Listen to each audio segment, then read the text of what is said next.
Good afternoon, everyone, and thank you for coming today, both virtually and in person, to spend time together at Pearl S. Buck International. My name is Anna Katz, and I will soon hit my 6-month anniversary as CEO and President of Pearl S. Buck International. I am so honored to be here with you today. Later in the program, I will share with you a little bit about myself and my vision for the future of our organization. Right now, I want to introduce to you the next segment of our program. As you may know, the theme for today's event is What America Means to Me. It is an opportunity to reflect on and rekindle the passion we have for this wonderful country of ours, to contemplate both our strengths and our weaknesses. There is also a subcontext to this theme. When looking at our current conditions, there was a consensus amongst staff that there is something sorely missing in our everyday lives, namely, the ability to agree to disagree and enter into dialogue with those that have differing points of view.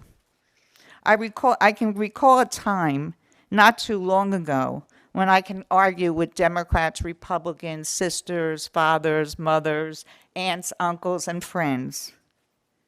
And I was able to agree to disagree on a variety of issues. President George W. Bush, a Republican, captured this sentiment over the summer during John Lewis's funeral. When he reflected on his relationship with this Democratic congressman and civil rights leader, he said, "John and I had our disagreements, of course," and then he chuckled a little bit.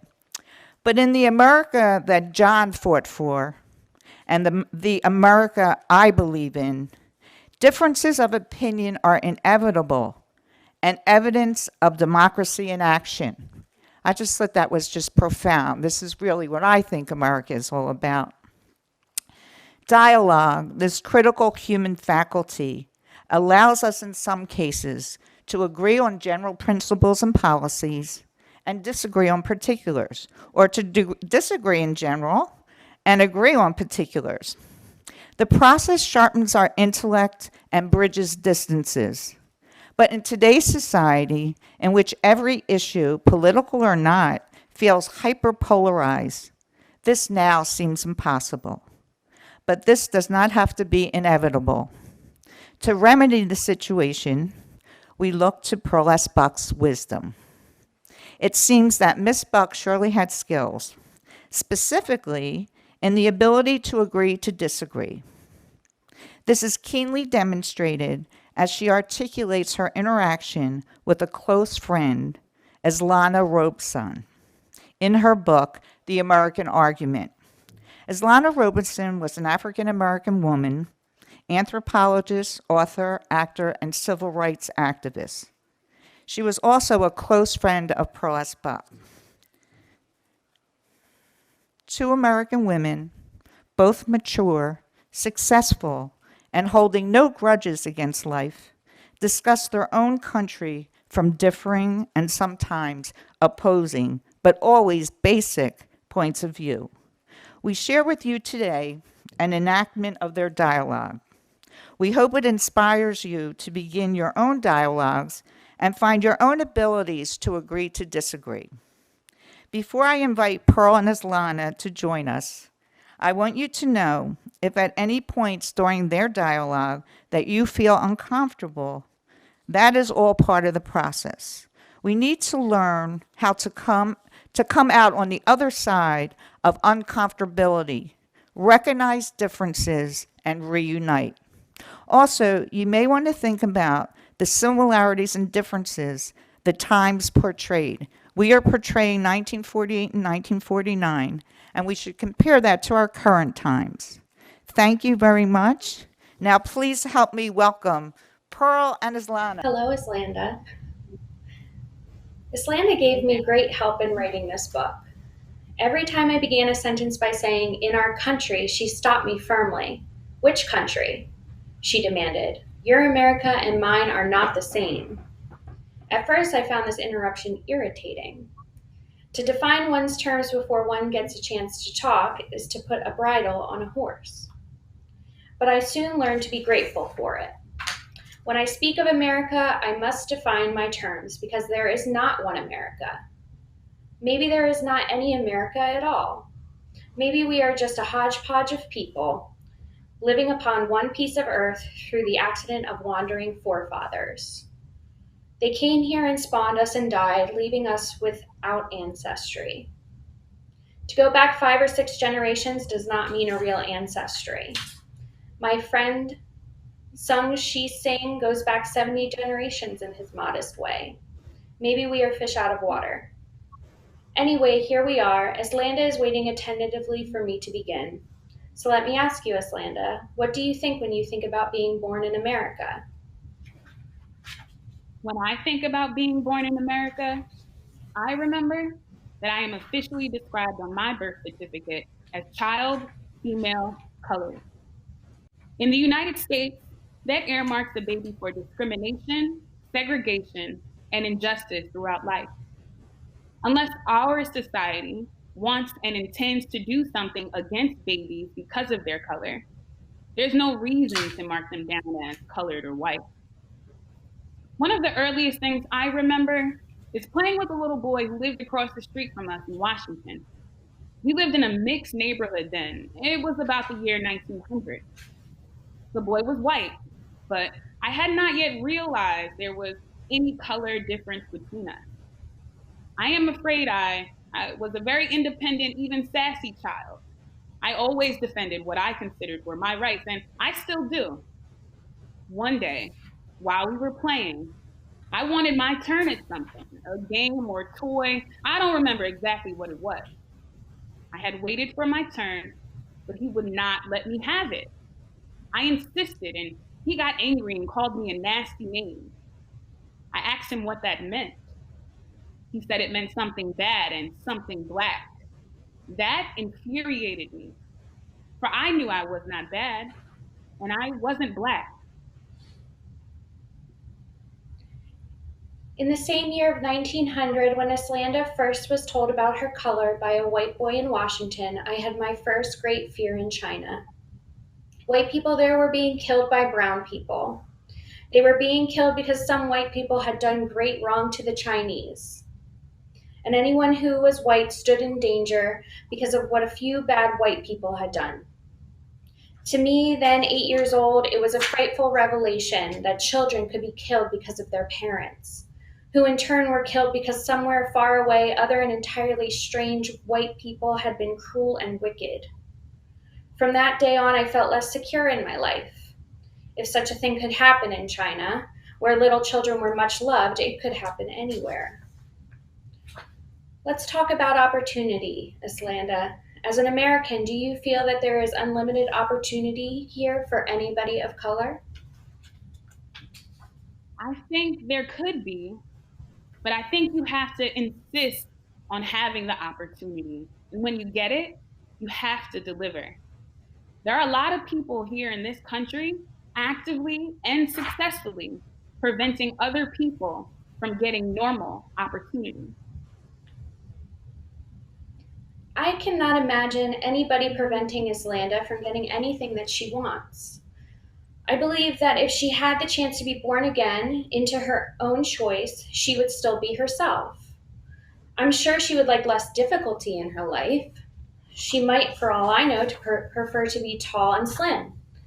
But I do not believe it would occur to her to want to be white. Eslanda, have we Americans real race prejudice? No, I don't think so. The reason I think we haven't is because there are too many organized efforts to create it and keep it up. We have to make Jim Crow laws and insist upon them. We have to have real estate agreements and insist upon them. It takes alert, consistent effort to preserve this so-called race prejudice, which is really economic at base. It is to the economic interests of persons or groups, mostly economic groups, to keep up these barriers of race. They have to work hard to keep them up because the barriers are artificial, not real or natural. Prejudice is not innate, it is not inherited, it is taught, it is acquired. We Negroes are no longer surprised to find just before an election that suddenly everybody is interested in us as a group. There's a lot of talk about giving us our rights, but nothing ever comes of it. And we are no longer misled by it. In the current campaign, for instance, there is an unusual amount of interest being shown in many groups because this election is going to be a hard fight. Truman, who could have done a lot about civil rights along the way, suddenly made a grand gesture in setting up a civil rights commission and made a lot of capital out of the report of this commission. And there is this elegant report on the state of education in our nation. Reports, reports, commissions, commissions, congressional investigations, and so what?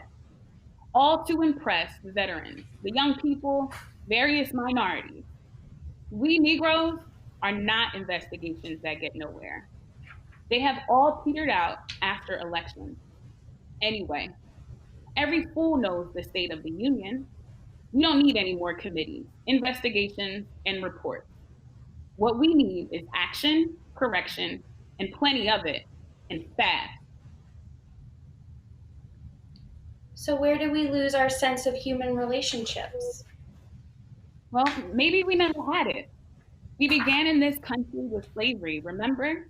It's impossible to develop human relationships or to keep them if we had them under slavery.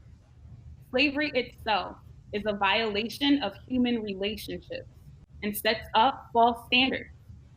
When people first came to America, they were interested in finding freedom from oppression for themselves or in building a better life for themselves.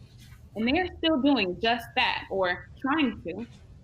So now we are on the merry-go-round of building more and bigger houses, cars, telephones, and gadgets.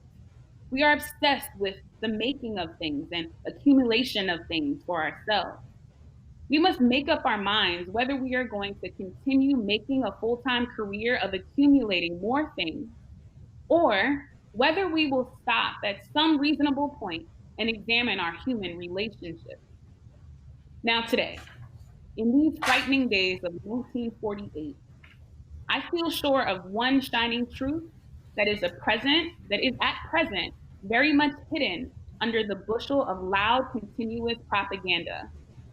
The truth that the peace of our world depends upon whether or not we Americans are going to stop ranting and panting and worrying about other less important and complicated, unrewarding matters and turn our attention and efforts toward the important, rewarding business of improving our human relations.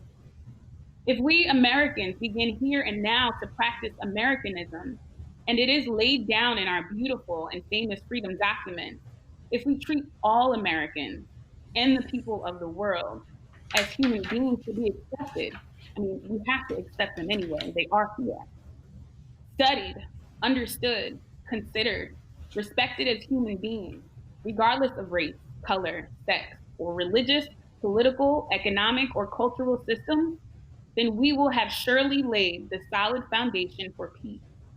Peace within our individual selves, peace in our country, and peace in the world. So, Eslanda, tell me, who makes up the minds in a democracy? We, the people, we're supposed to. In theory, we sit down and we work out what we need, what we want, then select one of ourselves, our representative, to see that we get it. But is that what we do? But is that what we do here in America? No. Here we have the spectacle of professional politicians saying one thing and doing another, term after term. So much so that the phrase election promises is well understood by us all. The American people seem to have given over their affairs in the conduct of their country, their lives, and future, and now the conduct of world affairs to these professional politicians. It's a pity. I'm pretty cynical about it all. I say, If that's what the American people want, all right. I'm only one person, and who am I to tell them what they want? Maybe they know. I do very strongly object to all their bleeding all over the face of the earth about how democratic they are. Democratic indeed, with our staggering minority problems, with the corruption in our domestic and foreign affairs, and with the politicians, the military, the big businesses running the country and trying to run the world. We have the nerve to say we're democratic.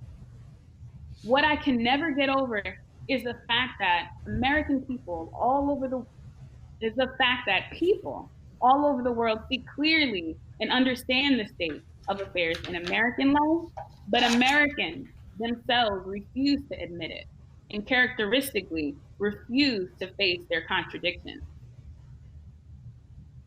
Perhaps Eslanda is right. Indeed, I think she is. We Americans lack balance. And one reason we do is because we have no proper relationship between the young and the old. Competition does its evil work here too. Competition instead of cooperation. Islanda has the freedom of soul that comes from a sense of righteousness in herself and her people. It is not they who are the world's most hated kind. It is not they who are oppressing others. Islanda can afford to criticize and to rebel. When I do so, it means a profound self criticism and a rendering of the spirit. It is my own and I who are wrong before the world's people. For me, all the fair and endearing aspects of my country are darkened by this knowledge. At any moment of joy and pride, I can fall into an abyss of despair. Are not our people kind and good? I have never seen better people in some ways than my neighbors, my kinfolk, my townsmen and women who live upon this piece of earth we call the United States. The germ of true democracy is here. Not all of us have the courage to speak against wrong, but some of us have, enough so that the powers of evil dare not imprison us. Islanda is not a simple person, but she is direct and intensely practical. I avoided Soviet Russia talks with Islanda. She's not a communist. I would not have wanted to spend hours with her had she been one. For every communist I have ever met in any country has been a simple person whose thinking was fairly stereotyped. You know, it is surprising, interesting, and revealing that Pearl believes that she would not have wanted to spend hours with me if I were a communist. Here I am, Eslanda Goode Robeson, a human being whom she likes, respects, and trusts. No matter what anyone may say or believe about me, I am nevertheless the same as Landa. And now here's Pearl, an intelligent, experienced, and sympathetic, wholly superior human being, and she says she would have slammed a door between us if she had believed I was a communist, whether I was or not. This kind of prejudice, which we Americans have been taught, staggers me at every point. It crops up in unexpected places, in the most unlikely people. It proves what a thorough job has been done by propagandists on so many different levels. If Americans continue to slam doors around them against their fellow men of different colors, religions, economic and political beliefs, national origin, station in life, why then, very soon indeed, they will find themselves all by themselves in a badly ventilated room because they slammed all the doors. There, they will first become lonesome and sick and will finally disintegrate. Had you been a communist, Islanda, I would have not slammed a door between us. I closed no door between any human being and myself. But I would not have chosen to write this book with you. There are religious, political, military, and even economic systems which do change the personality. Were you communist, you would not be the same person I know as Islanda. Were you the devotee of a possessive church? Were you absorbed in self-devotion to money-making?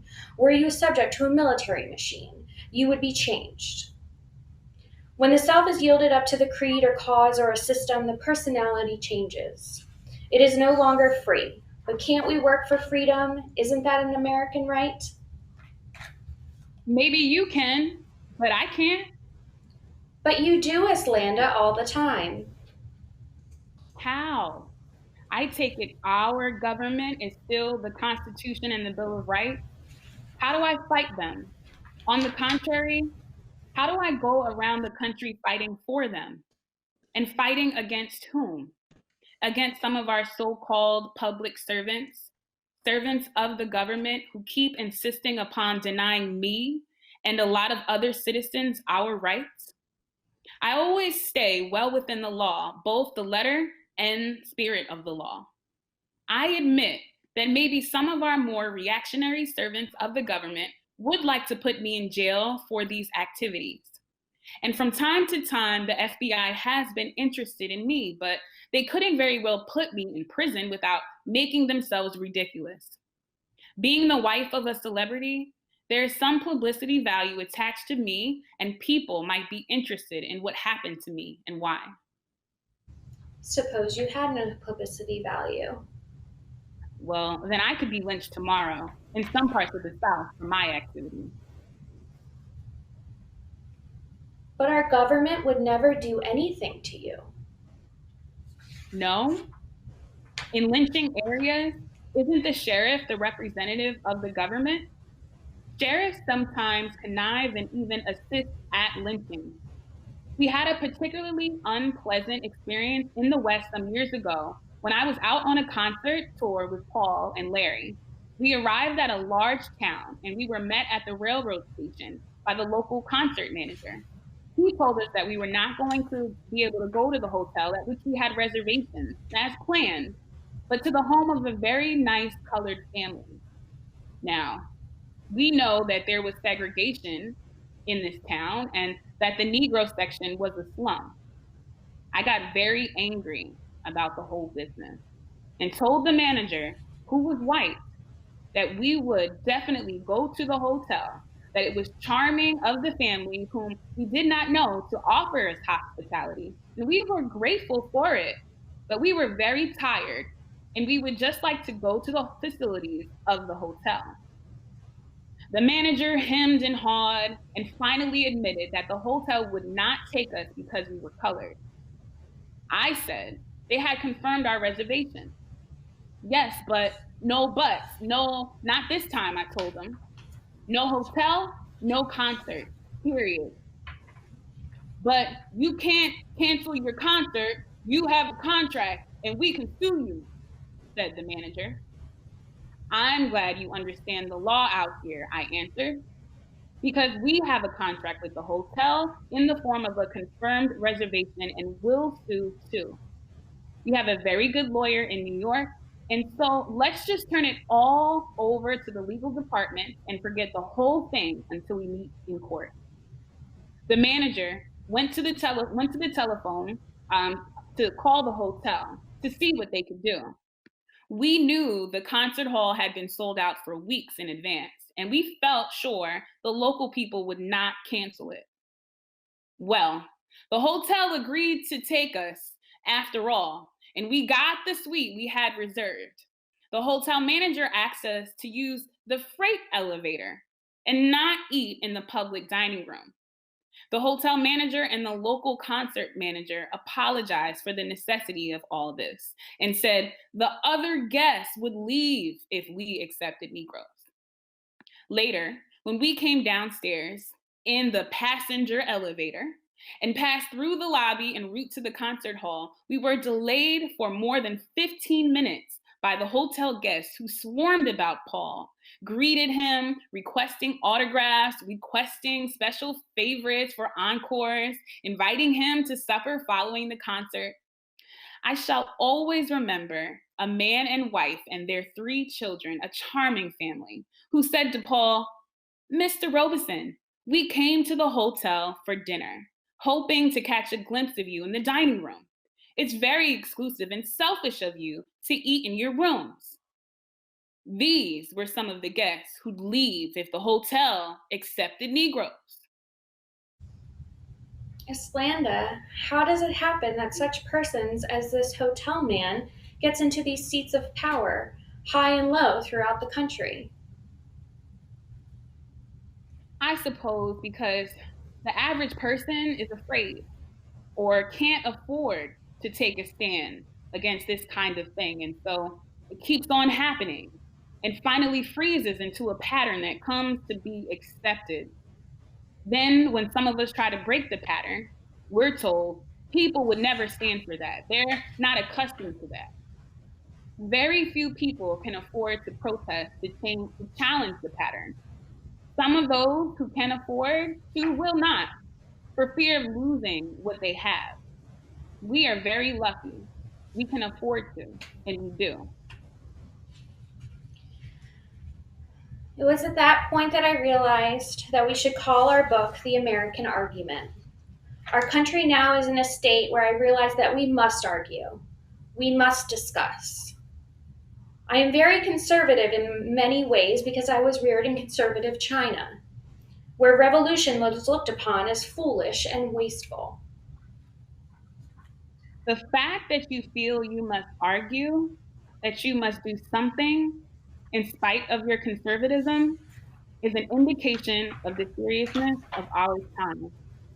There should be a feeling that we should not only just argue, but that we must change. These are heart searching days for me. I know Islanda is telling the truth as she sees it, and that is not easy for her. She loves our country in her way as much as I do. But my way is not hers. I am slowly beginning to see that. Hers is a deep, bitter, strong love, shot through with pain. She has suffered at the hands of the country that she loves. Through no fault of her own, she is part of evil and shame. I, on the contrary, have received only benefits from being an American. It is my own fault that I am not content with this. I might, if I would, live a complete life in ease and pleasure, unaware of anything wrong inside of my country. Our attitude towards Americans who are Negro invalidates our democracy to ourselves and to other peoples, most of all whom are colored. It invalidates our democracy to ourselves because prejudice makes us fail to see a human being for what he is. Prejudice compels us to lump whole groups together as being beyond sympathy or understanding. This hardens the heart, not only to the despised ones, but towards all people. The heart cannot act upon the good principle of love. It is forced to divide itself to love only those few whose faces are thus, and to refuse love to all except the chosen. Islanda and I have differed profoundly. It is impossible for us to agree upon our own country. No, not just our country. We have differed on the whole world. The conditions that make it impossible for us to see our country the same are conditions that hold in this world. Wherever Islanda and I might live, she and I would differ. We Americans must apply our wisdom to our world. We must not believe only in ourselves or that only we are right when we are but one group among many in the world. We must be American and realize that only by group thinking, group discussion, group agreement, and compromise can we arrive at a state of mutual benefit and accord. So, Islanda, I have one last question for you today. Can you see any advantage to being an American? No, but I am an American, as American as anybody else in this country. So there it is. It's like being a member of a family. You don't have to like your family if they aren't nice people, although you're supposed to. When they are mean and selfish and greedy and take advantage of you very often, how can you like them if you have any sense? But it's your family and you're stuck with it. Of course, you defend it against outsiders and you do what you can for it. Well, that's the way I feel about America. It's the most basic reasoning, the most basic feeling. When Americans treat me and my people like Americans, then I'll like it and find advantage and pride in being American, but not before.